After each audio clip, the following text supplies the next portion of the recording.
거룩한 주일 교회를 찾은 여러분들, 하나님의 은혜가 있기를 바랍니다. 이민 정착해서 버거운 삶을 살고 있는 우리 교우들, 또 이민 정착하시려는 분들, 자녀를 공부시키기 위해서 우리 부모님들, 또 공부한 우리 친구들, 워킹 홀리데이로 온 친구들, 또 부모님이 한국에 계시고 혼자 꿋꿋하고 용감하게 여기서 홈스테이 하면서 잘 이겨내고 공부하고 신앙생활하는 우리 친구들, 여러분 모두에게 하나님의 큰 관심과 은혜와 축복이 부어지길 주의 이름으로 축원합니다. 서로 함께 기쁨으로 인사해 주십시오. 사랑합니다. 축복합니다. 눈 좀 맞춰가면서 하셔야 됩니다. 사람은 태어나면서 죽는 날까지 만남이라고 하는 것을 통해서 어떤 관계가 형성되고 그 관계 속에서 살아가게 됩니다. 사람이 만남과 관계라고 하는 게 참 굉장히 놀라울 때가 많습니다.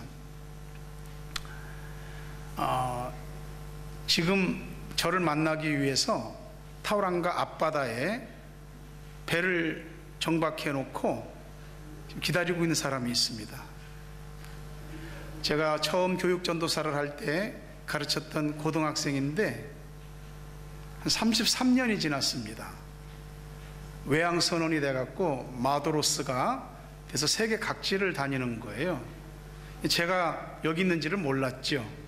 근데 알게 됐어요. 작년 12월에 그때 내가 전도사였는데 지금 나보고 형님이라고 그러더라고요. 형님, 저 중동 카타르에 있습니다.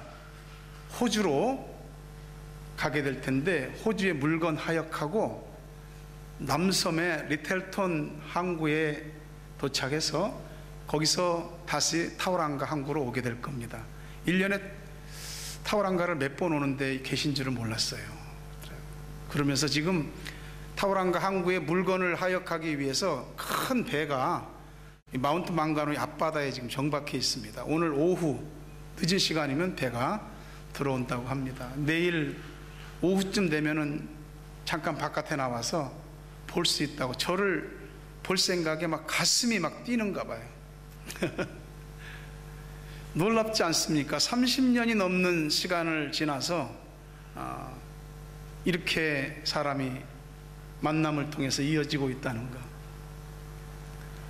우린 태어나면서부터 죽는 날까지 만남과 관계를 갖죠. 부모님, 또 자식과의 만남, 또 형제 자매, 친구, 또 사업자, 파트너, 또는 배우자, 여러 많은 만남과 관계 속에서 아마 가장 조건 없이 희생하고 무조건적으로 베풀고 사랑해 주는 건 아마 자식을 향한 부모의 사랑일 겁니다. 평생을 아이들이 엄마 아빠라고 부르고 부모는 자식들을 그 이름을 불러가면서 세상에 떼려야 뗄 수 없는 그 질기고 끈끈하고 그 아름다운 깊은 관계가 맺어지죠. 그게 하루아침에 그런 관계가 이루어지는 게 아니죠. 오랜 세월의 그 사랑과 그 만남과 서로 베푸는 것이 그 관계 기초를 이루고 있는 것입니다. 그래서 부모 자식 간의 관계는 그 어떤 것도 부정할 수도 무너뜨릴 수도 없는 가장 뿌리가 깊고 기초가 단단한 천륜이지요. 근데 그 부모의 천륜보다도 우리에게 훨씬 더 중요한 만남과 관계가 있는데 제가 오늘 그 소개를 하려고요. 예수님요. 예수님과의 만남, 그분과의 관계, 예수가 나한테 어떤 분인가, 이게 분명해야만 우리가 신앙생활을 할 수 있거든요. 19세기 중엽에 일본 정부는 외국에서 오는 귀빈이나 국빈들을 영접하기 위해서 영빈관 호텔을 짓기로 결정했습니다. 미국 시카고의 유명한 건축가인 프랭클린이라고 하는 사람을 불러서 그에게 설계도를 맡겼고 건축까지 맡겼습니다. 근데 프랭클린이 와서 일본 정부가 지정한 장소에 건축하러 이제 가서 봤더니 2.4m 밑에 한 18m의 깊이 이르는 진흙발이 있는 거예요. 일본 정부에 이거 공사가 안 되겠다, 시간이 너무 많이 들고 돈도 너무 많이 들고 인력도 많이 들고, 근데 일본 정부는 꼭 그 자리에 해달라고 요청하는 겁니다. 그래서 설계도대로 건축을 시작했는데 옆에 건물들은 다 지어져 가는데 여긴 기초만 다지는데 2년, 기초 위에 건물을 올리는데 또 2년, 오랜 시간이 지났어요. 사람들이 쓸데없이 돈, 시간, 인력을 낭비한 거라고 좀 다 뭐라고 했습니다. 근데 그로부터 52년 뒤에 동경에 대지진이 일어났을 때 동경 시내 건물 가운데 무너지지 않은 게 없고 손상되지 않은 건물이 없습니다. 근데 이 영빈관 임페리얼 호텔만 단 한 군데도 상한 데가 없이 딱 서 있었던 겁니다. 1964년 철거를 하는데 건물이 뭐 위험해서 철거하는 게 아니고 오래돼 갖고 새로운 건물을 다시 짓기 위해서 그 건물을 철거했습니다. 모든 것이 그렇지만 기초보다 중요한 건 없습니다. 기초는 아무리 강조해도 지나치지 않습니다. 공부를 할 때도 기초가 있어야지, 또 내가 어떤 재능을 발휘하는 부분도 기초가 있어야지 그 다음 진도로 넘어가고 할 수가 있거든요. 인생의 기초도 마찬가지예요. 중요합니다. 우리 인생의 고통과 어려움이나 이런 우리를 낙심하고 절망하게 만드는 일들은 우리가 환영하지 않지만 찾아옵니다. 근데 문제는 그런 것이 아니고 우리 인생의 기초가 단단하냐, 바로 거기에 가장 중요한 관건이 있습니다. 개인이든 교회든 어떤 사업체든 국가든 간에 기초가 부실하면 다 흔들리게 돼 있고 한 방에 또는 두세 방에 무너지게 돼 있는 겁니다.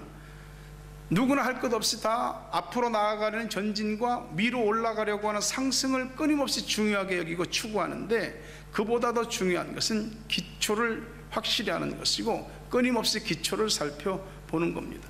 우리가 지금 교회를 나오고 있고 신앙생활을 하는데 그럼 우리는 뭘 믿는 거냐? 예수 믿는 거거든요. 예수를 믿는 것이 우리 신앙의 시작이고 신앙의 전부입니다. 그럼 우리가 믿는 예수가 어떤 분인지를 알아야죠. 그 예수가 나하고 어떤 관계가 있냐고, 그 예수와 나와의 만남은 어떻게 이루어지는 것이냐고, 나는 예수를 어떻게 알고 있냐고, 이것을 확실히 해두어야만이 우리 인생에서 우리를 무너뜨리려고 하는 어떤 일들이 있어도 견고해서 흔들리지 않고 무너지지 않게 됩니다.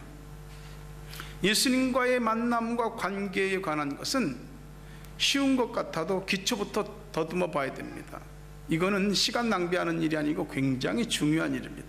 사람은 먹고 사는 경제적인 활동에서부터 짐승이 아니기 때문에 윤리 도덕적인 삶을 추구하는 도덕적 존재입니다. 더 나아가서 사람은 영혼이 있기 때문에 종교성을 가지고 있는 종교적인 존재입니다. 아무리 나는 종교가 없네, 종교하고 상관없네, 별소리를 다 해도 사람은 종교적일 수밖에 없습니다. 우리가 예수를 믿는다고 하는 것이 외관적으로 볼 때는 종교를 갖게 되는 것이거든요. 그러면 우리가 믿는 예수 그분을 우리가 뭐라고 고백해야 되겠느냐 이 말이죠. 예수님이 어느 날 빌립보라고 하는 곳에 이르러서 제자들에게 묻습니다. 사람들이 나에 대해서 여러 소리를 할 텐데 뭐라고 하냐 했더니 엘리야, 구약 성경에 그 능력 있는 엘리야 선지자 같다고 하는데요, 세례 요한 같이 엄청난 그 하나님의 메시지를 전하는 사람 같다고, 또 예레미야 같다고, 선지자 중에 하나 같다고 그러던데요. 예수님이 묻습니다. 그러면 너희는 나를 누구라고 하느냐? 이게 바로 우리가 오늘 생각하고자 하는 것이죠. 베드로가 주는 그리스도시요 살아계신 하나님의 아들입니다라고 고백합니다. 주는 그리스도시요 살아계신 하나님의 아들입니다라고 한 이 고백을 들은 예수님께서 시몬아 너 복이 있다. 그리고 그 시몬이라고 하는 이름 말고 케파, 베드로라고 하는 이름을 주십니다. 락이라는 뜻이에요. 바위. 내가 너희의 그 신앙 고백 위에 나의 교회를 세우리라. 칭찬을 받은 베드로의 이 주는 그리스도시요 살아계신 하나님의 아들입니다라고 하는 신앙 고백은 기독교 역사 전체를 통틀어서 가장 위대하고 완전한 신앙 고백입니다. 이제 주님께서 우리들에게 묻는 거죠. 너희는 나를 누구라고 하느냐? 여러분, 예수를 누구라고 고백하고 있나요? 그분 우리 그리스도세요. 살아계신 하나님의 아들이십니다. 그리스도라고 말하는 우리말의 원어는 헬라어 크리스투스입니다. 기름 부음을 받다, 그런 뜻입니다. 구약 성경에서 기름 부음을 받는 직분은 세 가지 직분입니다. 하나는 왕, 또 하나는 선지자, 또 하나는 제사장. 예수님은 우리의 왕이요, 선지자요, 제사장이십니다. 그리스도라고 하는 말에는 이 세 가지 말이 포함되어 있는 겁니다. 그러니까 우리가 믿는 예수가 어떤 분이냐? 그분은 우리 왕이십니다.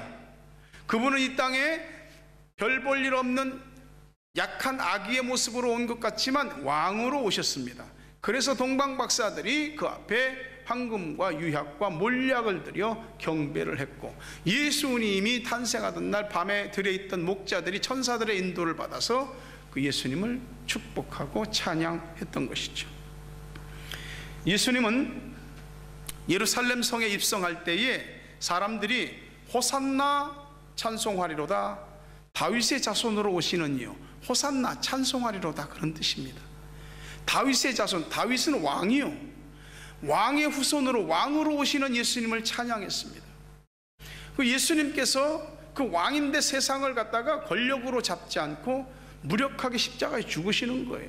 빌라도의 법정 앞에 끌려갔는데 빌라도가 조롱하듯이 물어보죠. 네가 왕이냐? 맞다, 잘 말했다, 내가 왕이다 라고 이야기합니다. 예수님께서 공생애를 시작할 때 처음으로 선포하신 말씀이 뭐냐? 회개하라, 천국이 가까웠느니라. 예수님은 천국을 선포하시고 그 천국, 그 하나님 나라의 주인이시고 왕이시거든요.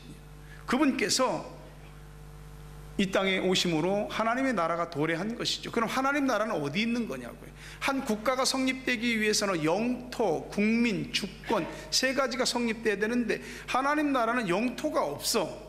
그러면 영토도 없는 게 무슨 나라야? 근데 하나님의 나라는 우리가 생각하는 것보다 훨씬 방대하고 넓습니다. 하나님의 나라는 영토가 아닙니다. 다만 그리스도의 말씀이 임하는 곳, 그리스도께서 거하는 곳, 그리스도의 말씀대로 움직여지는 곳, 그곳이 하나님의 나라입니다. 하나님의 나라를 이해할 때 우리가 생각하는 그 킹덤 오브 헤븐이라고 하는 것은 영토의 개념이 아니라 통치의 개념인 겁니다. 다시 말하면 그리스도의 말씀이 우리에게 임해서 그 말씀이 순종되어지고 말씀에 행해지는 그 사람의 심령, 그 사람 가정, 그 사람 현실, 그것이 하나님 나라인 것입니다. 오늘 우리가 이 시간 예수 그리스도를 우리의 왕으로 믿고 그분을 찬양하고 경배하며 예배하는 이 시간, 주께서 이 시간 이곳에 하나님의 나라가 임하게 하시는 것입니다. 우리 예수님은 이 땅에 채찍과 칼과 창을 들고 강림하신 분이 아닙니다. 그는 사람들을 쥐어짜고 후려치고 억압해서 괴롭히는, 그래서 자신의 왕권을 유지하시는 분이 아니에요. 오히려 낮아지심으로 오셔서 섬김을 통하여 왕이 되신 분입니다. 그래서 주님께서 가시는 곳마다 모든 전쟁과 불화가 멈추고 평화와 안정이 임하게 되는 거죠. 어떤 집의 아들이 책을 보다 보니까 전쟁에 대한 얘기를 본 거예요. 아빠한테 묻는 거죠. 아빠, 도대체 사람들은 왜 싸우는 거야? 뭐 전쟁이 일어나는 거야?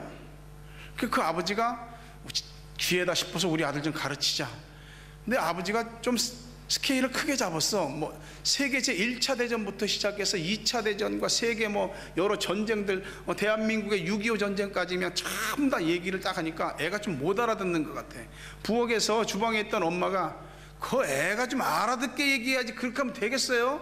그러니까 아이 참, 당신 참견하지 말고 그냥 주방 일이나 해, 내가 가르칠게. 아내가 또 가만히 계셔야 되는데, 아니 그렇게 하니까 애가 배우는 게 없잖아. 애가 눈높이 좀 가갖고 눈높이를 좀 가르쳐야지. 그러니까 아빠가 멋쓰게지면서 화가 났어요. 에이, 그렇게 잘났으면 당신이 가르쳐. 방으로 딱 들어가 버렸어요. 그러니까 남편이 그러고 들어가니까 엄마도 속상하지. 주방에서 그냥 설거지 하다가 그 퐁퐁에 미끄러져가 그릇이 뚝 떨어져서 깨졌네. 그러니까 화가 났어. 아들이 뭐라고 그러냐면, 알았어요, 설명 안 해줘도 왜 싸우는지, 전쟁이 왜 일어나는지 알았다고. 전쟁이 일어나는 이유는 다 자기가 왕이 되려고 하기 때문에 그러는 겁니다. 우리 마음과 가정과 우리 삶에 평화가 없다? 여러분, 다 머리가 돼서 자기가 왕이 돼서 말하고 싶어서 그러는 거예요. 원망과 불평, 불화와 다툼이 평화의 왕 주님이 찾아오셔서 수그러들고 사라지고 세상이 줄 수 없는 평화가 여러분들의 가정에 임하기를 주의 이름으로 축복합니다. 예수님은 평화의 왕일 뿐만 아니라 능력 있는 왕이에요. 백성을 먹여 살리지 못하는, 백성을 책임지지 못하는 왕은 왕이 될 수가 없는 것이에요. 우리 주님께서는 이 땅에 오셔서 죄와 사망의 문제를 해결해, 어떤 왕이 도대체 죄를 해결해 주고 사망을 해결해 주냐고요. 어떤 왕이 죄를 추방하고 사망에서 건져낼 수 있냐고요. 우리의 질병과 삶의 난관에서 우리를 찾아와 주시고 만나 주시고 보호하시고 일으켜 주시고 다시 새 힘을 주시고 새 삶을 살 수 있도록 해주는 분이 누가 있냐고요. 그런 능력자가 누가 있냐고요. 우리 주님이 그런 능력의 왕이십니다. 성경 보게 되면 나사로라는 사람이 있는데 죽었습니다. 예수님하고 친한 사람인데요, 마리아가 예수님이 도착했는데 오빠가 죽은 지 4일 만에 온 거야. 주님이 계셨다면 우리 오빠가 안 죽었을 겁니다. 그래, 나는 부활이요 생명이니 나를 믿는 자는 죽어도 살겠고 살아서 나를 믿는 자는 영원히 죽지 아니하리라. 네가 이것을 믿느냐? 아, 믿는다고. 근데 죽었다고요. 죽었다고. 근데 예수님이 나사로의 무덤 앞에 가서 뭐라고 얘기합니까? 뭐라고 얘기했죠? 나사로야 나오너라 그럽니다. 만약에 예수님이 나사로의 이름을 부르지 않고 그 무덤 앞에 가서 나오너라 그랬으면 시체들이 다 나왔을 거야. 다 나왔을 거야. 누가 누구를 부르는지 모르니까. 그런 능력의 왕이에요. 나사로만 딱 찍어서 불렀으니까 나사로만 나왔지. 사망에게 명령할 수 있는 왕, 죽은 자에 대하여서 다시 생명을 돌이키게 할 수 있는 능력자, 바로 우리 왕인 주님인 줄 믿으시기를 바랍니다. 빌립보서 2장 9절부터 11절 말씀 보니까 하나님이 그를 지극히 높여 모든 이름 위에 뛰어난 이름을 주사 하늘에 있는 자들과 땅에 있는 자들과 땅 아래에 있는 자들의 모든 무릎을 예수의 이름에 꿇게 하시고 모든 입으로 예수 그리스도를 주라 시인하여 하나님 아버지께 영광을 돌리게 하셨느니라. 예수 이름보다 큰 이름이 없어요.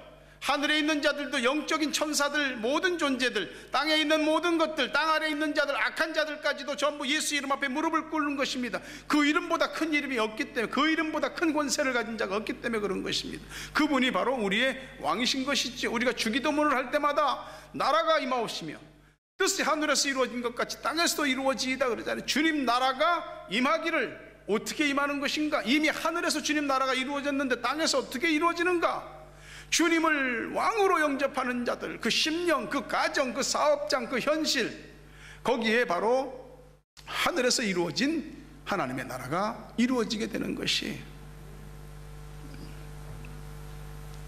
대한제국 멸망사라는 책을 쓴 헐버트 선교사의 글을 보게 되면 그분이 조선을 보니까 사회생활하는 거 보면은 유교적인 게 강하고 어떤 생각하는 그 사고방식이나 철학적인 걸 보면 불교적이고, 근데 사람들이 어떤 어려움이 생기면 전부 무속신앙이, 샤머니즘이 된다고. 하나님께서 말이죠, 우리의 왕이 되기 위해서 이 세상에 친히 오셨거든요. 근데 그분이 우리에게 어떤 존재냐고. 사람들이 예수 믿는 것을 마치 무속적으로, 샤머니즘적으로, 토템적으로 그렇게 믿는다면 잘못 알고 있는 거죠. 주님은 왕이세요. 우리가 섬겨야 될, 우리가 높여야 될 왕이라고요. 갈멜산에 올라가서 바알 선지자 450명, 아세라 선지자 400명과 더불어서 누가 참 하나님이냐? 여호와가 우리 하나님이면 하나님을 섬기고 바알이 하나님이면 하나님을 섬겨라. 백성들한테 선포하고 백성들이 어디로 붙을지를 모르는 거야. 그러니까 어느 때까지 머뭇하려느냐라고 말하는 거죠. 주님이 우리의 왕으로 모셔지는 것에 대해서 머뭇거리지 마시래. 요한복음 1장 10절 12절 보면 그가 세상에 계셨으며 세상은 그로 말미암아 지은 바 되었을 때 세상이 그를 알지 못하였고 자기 땅에 오매 자기 백성이 영접하지 아니하였으나 영접하는 자 곧 그 이름을 믿는 자들에게는 하나님의 자녀가 되는 권세를 주셨다고 그랬습니다. 이스라엘 백성들은 그토록 자기들을 구원해 줄 구세주 그리스도 메시아를 기다렸거든요. 그런데 자기 땅에 오매 자기 백성이 영접하지 않았다고 그럽니다. 왜요? 왜 그렇게 기다려온 자신들의 구세주를 영접하지 않은 거예요? 자기들 마음에 안 맞으니까. 자기들 입맛에 맞는 왕이 아니거든. 자기들이 기다린 구세주는 자신들의 먹을 것을 해결해 주는 구세주, 로마의 정치적인 압박에서 해방시켜줄, 혁명을 일으켜서 단번에 모든 것을 회복시켜줄 그런 구세주를 기다렸거든요. 근데 아니야, 예수님은 그런 왕이 아니었고 예수님 나라는 그런 나라가 아니었어요. 힘으로 창과 칼로 임한 나라가, 그런 왕이 아니었다고요. 그래서 예수 십자가에 죽게 하고 십자가 죽을 때 조롱한 것입니다. 오늘 우리가 어떻습니까? 우리가 예수를 믿을 때 그분이 우리의 왕이 아니라 우리 입맛에 맞는 예수를 찾는 것이죠. 우리에게 먹을 것을 주고 입을 것을 주고 필요할 때 필요한 것을 공급해 주고 어려울 때 와서 도와주고 힘들 때 그냥 뭔가 한 방에 팍 해결해 주는 그런 예수를 원하는 거죠. 근데 예수님이 그런 분이 아니라고. 그래서 사람들이 실망해서 예수를 안 믿고 자기 맘대로 믿는 겁니다. 아브라함이 100세에 얻은 아들 이삭을 하나님이 너 내가 지정하는 산에 가서 네 자식 제물로 바쳐라. 이 말도 안 되는 이 말을 아브라함이 어떻게 하나님을 믿고 믿음으로 순종해서 행했다 이 말이에요. 그게 뭔지 아십니까? 하나님 말씀을 듣고 그 말씀을 자신의 몸과 삶으로 실행하는 것. 그게 바로 예수를 왕으로 영접한 사람들, 그리고 하나님의 나라가 임한 사람들의 모습입니다. 왕이 우리들에게 어떤 것을 요구하실 때 하찮은 것을 요구하시겠습니까? 소중한 것일 수 있죠. 그건 우리의 아끼는 것이죠. 자존심일 수도 있고 돈일 수도 있고 명예일 수도 있고 어떤 지위와 안정일 수도 있고 자신의 자아일 수도 있고 다 소중한 것들이잖아요. 근데 주님이 그런 것들을 요구할 때 쉽게 내놓을 수 있겠냐고요. 하나님의 나라가 임한 사람들은 주님을 왕으로 섬긴 사람들. 어느 날 집사님들이 교회를 가서 보니까 요 맨 앞에 어떤 젊은 청년이 기도를 하는데 보니까 다리가 하나 없는 거예요. 무릎 밑에 자리가 절단했어요. 간절히 기도하는데 그 집사님들이 뒤에서 조용히 저 사람이 무엇을 기도하나, 다리 하나 없는 것을 한탄하면서 하나님 앞에 통곡하며 원망하는 기도하는가, 안쓰러웠어요. 그래서 기도를 뒤에서 이렇게 조용히 기도를 밀어주고 있는데 이 젊은 친구가 어느 정도 기도를 끝난 다음에 일어나서 다시 의족을 끼우고 이렇게 뒤로 걸어 나오는데 안녕하세요 하면 환하게 인사를 하는 거야. 밝게 웃으면서 보니까 뒤에서 저를 위해서 기도해 주신 것 같아. 감사해요. 뭐 기도했어? 그 젊은이가 이렇게 말합니다. 다리 한쪽 남은 다리, 이 다리를 가지고 과연 어떻게 하나님의 뜻을 이루며 살고 하나님을 기쁘시게 할 수 있을지 그 길을 알려달라고 기도했습니다. 이게 자신의 처지나 환경을 넘어서 주님을 왕으로 섬긴 하나님의 나라 그 통치가 임한 사람들의 삶의 모습이고 자세인 것이죠. 여러분, 주님은 저와 여러분의 왕입니다. 그분에게 여러분의 마음의 왕자리를 내드리시고 여러분 가정의 왕자리를 내드리시고 여러분의 직장과 사업장의 왕자리를 내드리시고 여러분 모든 살아가는 인생과 신앙생활의 왕의 자리를 내드리십시오.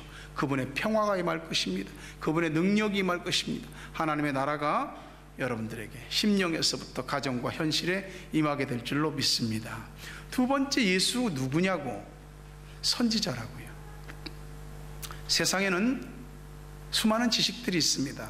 참 지식도 있고 거짓 지식도 있고 유익한 지식도 있고 하등 쓸데없는 무익한 지식도 있습니다. 우리를 지혜롭게 하는 그런 지식도 있고 우리를 아둔하게 만드는 지식도 있고 어떤 건 나를 자꾸 사망으로 몰아가는 죽음에 이르게 하는 지식도 있고 어떤 것은 생명을 주어 생명을 얻게 하는 지식도 있습니다.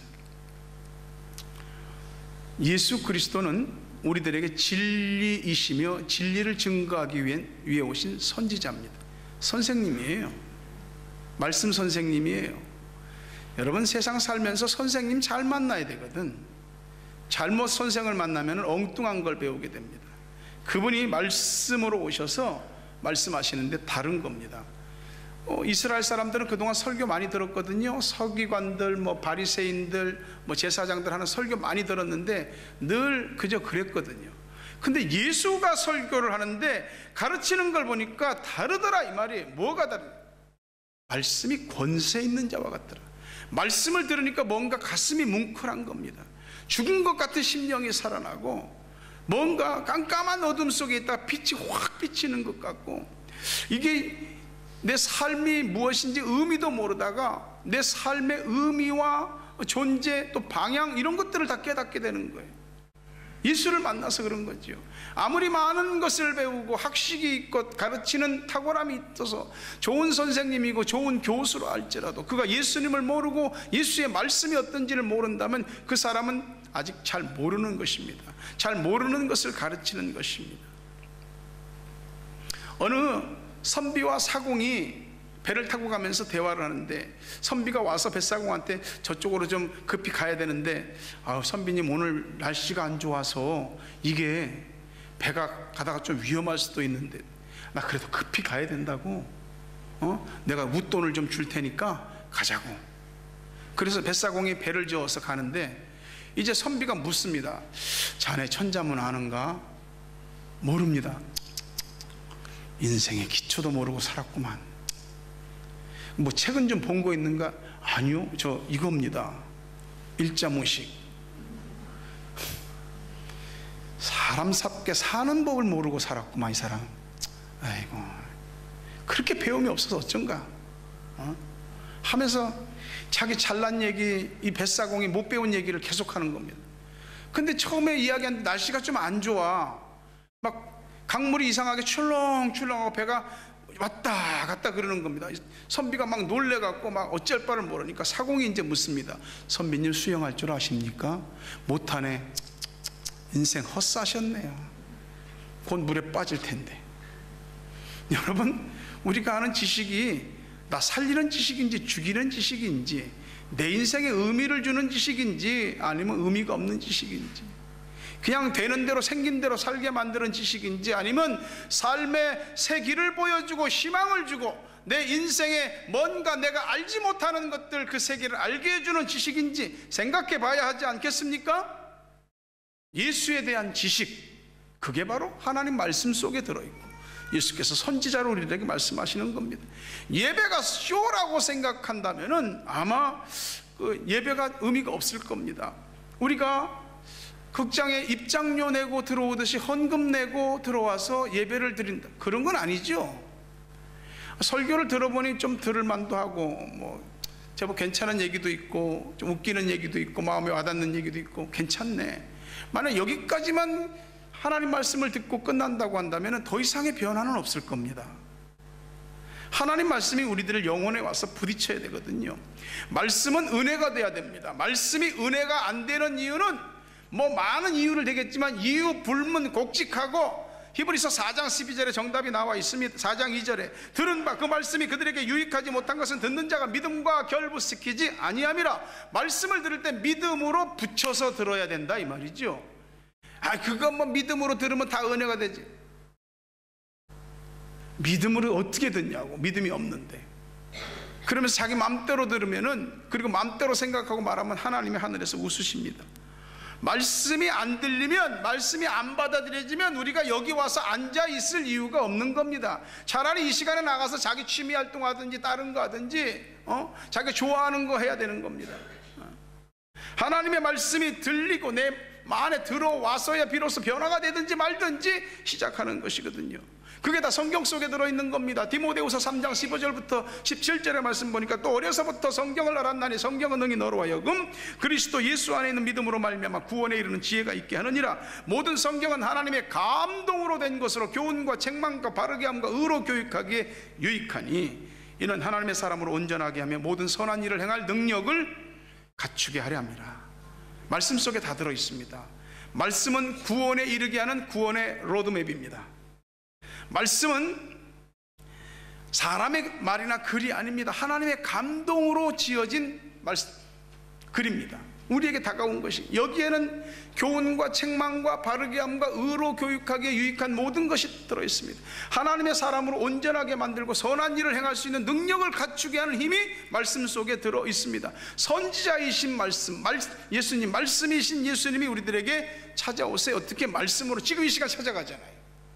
그러니 주님께서 말씀하실 때 그 말씀이 내 마음과 의식과 어딘가 가서 부딪히거들랑 주님이 내게 말씀하시는 선지자임을, 나의 그리스도이심을 고백하시면 여러분이 받아들인 그 말씀이 여러분의 인생의 좌표를 설정해주고 망하는 길이나 실패하는 길이 아닌 하나님께서 주시고자 하는 은혜와 복의 길로 인도하시게 될 것입니다. 끝으로 한 가지입니다. 예수 누구냐고요? 대제사장이라고요. 대제사장은 하나님과 인간 사이를 잇는 중보자 역할입니다. 이스라엘 백성들에게는 많은 제사장이 있었는데 대제사장은 1년에 한 번씩 대속죄일 때에 백성 전체의 죄를 속죄받기 위해서 성소에 들어갑니다. 이 성소라고 하는 건 쉽게 생각하면 여러분과 제가 있는 이 가운데 이렇게 커튼이 쳐져 있는 겁니다. 그 성소 안은 지극히 거룩한 지성소라 아무나 못 들어갑니다. 들어가면 죽습니다. 죄에 대해서 하나님이 돌격하시기 때문에 그렇습니다. 근데 1년에 한 번 대제사장만 들어갑니다. 짐승을 가지고 들어가서 짐승을 잡아 피를 흘리고 백성들의 죄를 속죄하시는 거죠. 하나님은 사랑과 자비의 하나님이지만 죄에 대해서만큼은 희생 없이, 죄에 대한 피해값 없이 용서하시지 않습니다. 그래서 구약에서 수없이 짐승을 잡아서 제사를 드리고 속죄의 제사를 드리는 이유는 그 짐승의 피가 내 죄를 대신하는 것이기 때문에 그렇게 하는 겁니다.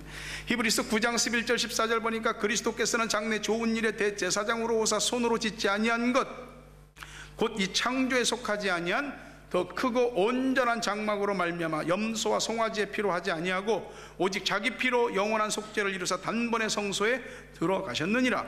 염소와 황소의 피와 및 암송아지의 죄를 부정한 자에게 뿌려 그 육체를 정결하게 하여 거룩하게 하거든 하물며 영원하신 성령으로 말미암아 흠없는 자기를 하나님께 드린 그리스도의 피가 어찌 너희 양심을 죽은 행실에서 깨끗하게 하고 살아계신 하나님을 섬기게 하지 못하겠느냐.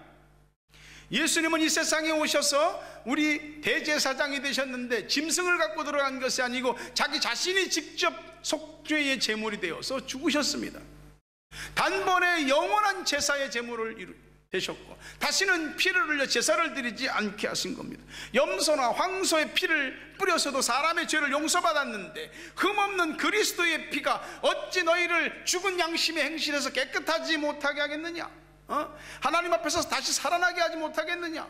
그리스도의 보혈이 훨씬 더 능력이 있다는 말 아닙니까? 예수님께서 십자가에 죽으실 때 일어난 사건, 막 지진이 일어나고 무덤이 열려 죽은 자들이 일어나고 이 성소의 휘장이 위에서부터 아래로입니다. 밑에서부터 위로가 아니고 이 찢어졌어요. 그리고 히브리서에서 말하기는 찢어진 휘장 사이로 누구든지 하나님 앞에 담대히 나아갈 수 있다. 1년에 한 번 대제사장만 들어갔는데 누구든지 예수의 이름을 믿는 사람들, 대제사장이신 예수 그리스도의 속죄의 피를, 십자가 보혈을 받은 사람들은 누구든지 하나님께로 나갈 수 있는 길이 열린 거예요. 성소 휘장이 찢어졌어. 하나님과 막힌 담이 허물어졌어. 길이 열린 것입니다. 주님이 그렇게 우리 죄를 대신해서 죽으셨다. 우리가 잘 아는 흑인 노예 해방의 아버지인 미국의 16대 대통령인 에이브라함 링컨이 존 윌크스 부스라고 하는 사람한테 암살당해서 죽었습니다. 링컨 대통령의 장례 행렬이 지나가는데 한 흑인 엄마가 자기 아이의 손을 꼭 붙잡으면서 눈물을 흘리는 겁니다. 얘야, 저분을 잘 봐라. 저분이 너와 나를 노예에서 해방시켜 주신 분이야. 그러면서 아들한테 눈물을 흘리며 얘기하더랍니다. 우리가 누군가를 향하여서 예수 그리스도에 대하여 말할 때 저분이 우리의 죄를 용서하시고 사망 권세에서 풀려나게 하신 분이야 라고 고백할 수 있다면 우리는 예수가 대제사장이라는 것을 믿는 사람입니다. 히브리서 4장 14절 16절 우리에게 큰 대제사장이 계시니 성천하시니 곧 하나님의 아들 예수시라. 우리가 믿는 도리를 굳게 잡을지어다. 우리에게 있는 대제사장은 우리의 연약함을 동정하지 못하실 리가 아니요 모든 일에 우리와 똑같이 시험을 받으시니로되 죄는 없으시니라. 그러므로 우리는 긍휼하심을 받고 때를 따라 돕는 은혜를 얻기 위하여 은혜의 보좌 앞에 담대히 나아갈 것입니다. 우리 대제사장 예수님 하나님의 아들이라고요. 그분이 하나님으로 계시지 않고 사람이 되셔서 성육신에서 오셨기 때문에 우리를 잘 아세요. 우리 인생이 얼마나 연약하고 고단한지를 아신다고요.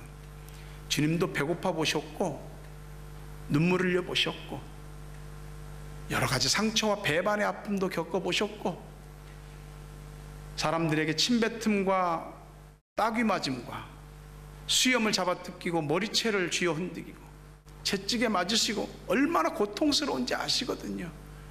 십자가에서 죽어보셨거든요. 생명이신 분이 무덤에 들어가 장사되셨거든요. 그러니까 우리를 아시는 거예요. 너무 잘 아시는 거예요. 그냥 어떤 신들처럼 군림하는 신이 아니라 우리의 연약함을 아시기 때문에 그 가운데 찾아와서 상처도 어루만져 주시고 아픈 데를 찢어졌으면 꿰매 주시기도 하고 위로하시고 소망을 주시는 거예요. 내가 너와 함께한다. 내가 너를 떠나지 않는다. 마태복음 11장 28절에 수고하고 무거운 짐진 자들아 다 내게로 오라. 내가 너희를 쉬게 하리라. 요한복음 14장 18절에 내가 너희를 고아와 같이 버려두지 아니하고 너희에게로 오리라. 주님은 버리지 않습니다. 떠나지 않습니다. 주께서 우리의 연약함들을 아시고 그것이 영적인 것이든 정신이나 정서적인 것이든 육체의 아픔이든 삶의 고통이든 찾아오셔서 싸매시고 치유하시고 회복하시는 분임을 믿으시기를 주의 이름으로 축원합니다. 이거 여러분에게 어떤 자기 암시나 최면을 거는 말이 아닙니다. 주님은 실제로 우리에게 그렇게 하십니다. 기독교 이단 가운데 하나인 크리스찬 사이언스라고 하는 이단을 믿는 의사가 있었어요.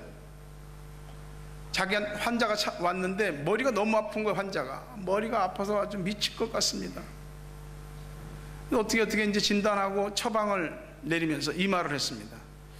선생님, 집에 가서 하루에 10번씩만 하십시오. 나는 두통이 사라졌다. 나는 두통이 사라졌다. 이 말을 10번씩 하십시오. 그래서 그렇게 했는데 열흘이 지나도 안 낫는 거야. 다시 의사한테 왔습니다. 의사가 조금 더 해야 될 것 같네요. 20번씩 하시죠. 나는 두통이 사라졌다. 20번씩 앞으로 열흘 동안 더 하십시오. 깨끗이 나을 겁니다. 그리고 청구서를 내는데 50불 써 있습니다. 이 환자가 딱 받아들고 치과에서 돈을 꺼내더니 50불을 의사한테 딱 주는 것 같다. 다시 딱 집어넣습니다. 아니 왜 진료비를 안 주고 가져가십니까? 의사 선생님, 제 하는 말 잘 들으십시오. 나는 50불을 받았다. 나는 50불을 받았다. 이 말을 20번 하시면 50불 받은 것처럼 될 겁니다. 우리 주님이 우리를 고치시고 회복하시고 새롭게 하시는 건 그런 거 아니에요. 최면 것이고 우리 암시하고 마인드 컨트롤 하시는 거 아니에요. 실제로 찾아오십니다. 가장 아픈 것, 가장 힘든 것, 가장 어려운 아골골짜기 같은 그런 때 거기 오셔서 내가 너와 함께 한다. 내가 너를 붙잡고 있으니 겁내지 마라. 두려워 마라. 내가 너 죄를 위해서 죽지 않았냐? 너 인생 내가 책임진다. 주님이 나의 대제사장임을 믿는 사람은 절대 자기 낙심이나 자기 절망에 빠지지 않습니다. 말씀을 맺으려고요. 주님은 그리스도여 살아계신 하나님의 아들이십니다. 믿습니까? 여러분의 왕으로 영접하십시오. 여러분의 마음에 하나님 나라가 임하고 가정에 하나님 나라가 임하고 여러분의 자녀와 삶에 하나님의 나라가 임하고 화평과 또 주께서 주시는 능력이 어떤지를 경험하시게 될 겁니다. 그분이 선지자십니다. 우리에게 말씀하시고 말씀으로 찾아오십니다. 그 말씀들을 들을 때 허투루 듣지 마시고 귀 기울여, 마음을 기울여 경청하여 들으시고 말씀이 우리 속에 안착해서 말씀이 지시하시는 좌표를 따라서 믿음으로 가십시오. 반드시 그 길을 책임져 주실 줄 믿습니다. 또한 우리 대제사장이시잖아요. 죄를 용서해 주셨고 씻어 주셨고 우리 아픔과 슬픔과 고통을 아시고 배고픔을 아시고 눈물을 아시고 내가 뭐 때문에 이렇게 고통스러워하는지를 잘 아십니다. 거기 찾아오셔서 어루만져 주시고 터진 상처마다 일일이 주님이 쓰다듬으시고 아물게 하시고 치료의 광선을 비추시고 우리를 깊은 웅덩이와 수렁에서 건지시고 우리의 질병을 고치며 영혼과 정신적인 부분과 육신과 삶에 이르기까지 치유하시고 회복하시는 주님임을 믿으시기 바랍니다. 그 주님을 믿는 자들의 심령에 주님의 교회가 세워집니다. 그리고 주님께서 약속하신 네가 땅에서 풀면 하늘에서도 풀리고 땅에서 묶으면 하늘에서도 묶이리라 하는 이 천국 열쇠의 권세를 저와 여러분에게 주시는 줄로 믿습니다. 부디 주는 그리스도시요 살아계신 하나님의 아들입니다. 그분을 왕으로 선지자로 대제사장으로 고백하며 주님과 가장 밀접하고 깊은 관계, 기초가 단단한 신앙의 관계를 형성하시고 주님 오시는 날까지 여러분 앞에 놓인 믿음의 삶을 또 현실의 삶을 잘 해나가시기를 주의 이름으로 축복합니다.